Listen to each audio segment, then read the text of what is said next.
Her text arrived at 10:14 p.m. "I'll be staying at David's tonight. Don't wait up."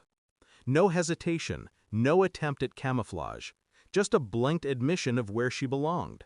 I typed back, "Thanks for letting me know." Then I walked upstairs, opened her closet, and began packing.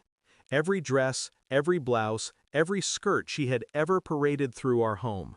Her heels, her perfumes, her jewelry cases, each folded into boxes with surgical precision. By midnight, the car was loaded. By 12:37, I was standing at David's porch. The neighborhood was silent, but the weight of betrayal made the night ring hollow.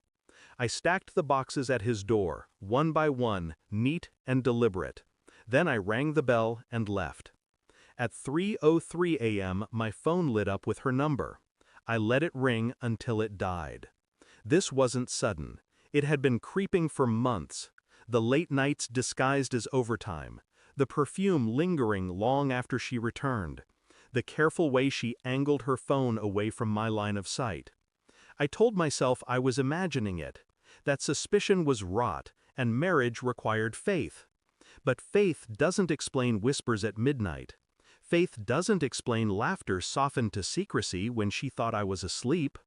The moment of clarity came weeks earlier. She left her phone on the counter, screen lighting up before she grabbed it. A message from him. "You taste like sin. I can't wait until tomorrow." She saw me see it. She didn't flinch, just locked the phone, poured a glass of wine, and asked about my day. That was when I understood. She wasn't hiding anymore. She was daring me to catch her. So I did, quietly. Phone records were easy. Our provider listed every call. David's number appeared almost nightly, minutes stretching into hours. Receipts were harder. She buried them in her purse, hotel bars, gas stations outside her usual path. I collected them, photographed them, logged them. I began a ritual.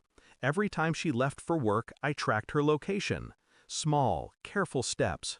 Never confrontation, never accusation. Outwardly, I was calm. I kissed her goodbye at the door. I listened to her lies and nodded. I played the fool so she could keep underestimating me.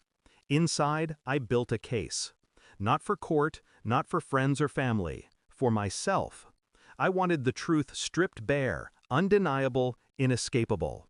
And when I had enough, I bound it all in a folder. Black cover, white pages, every secret pressed flat in ink. The night she returned from drinks with colleagues, I was waiting at the table. The folder sat in front of me. She kissed my cheek absent-mindedly, dropped her purse, poured herself wine. Then she saw it. "What's that?" she asked. "The truth," I said. Her smile faltered. She opened the folder. Phone logs, receipts, photographs. Her lips parted, then closed again. She tried denial, but the evidence spoke louder. She tried anger, but her voice cracked. She tried tears, but I watched without moving. Finally, she whispered, "How long have you known?" I leaned back. "Long enough to stop loving you." Her face broke. Not from guilt, from fear. She realized her control had vanished.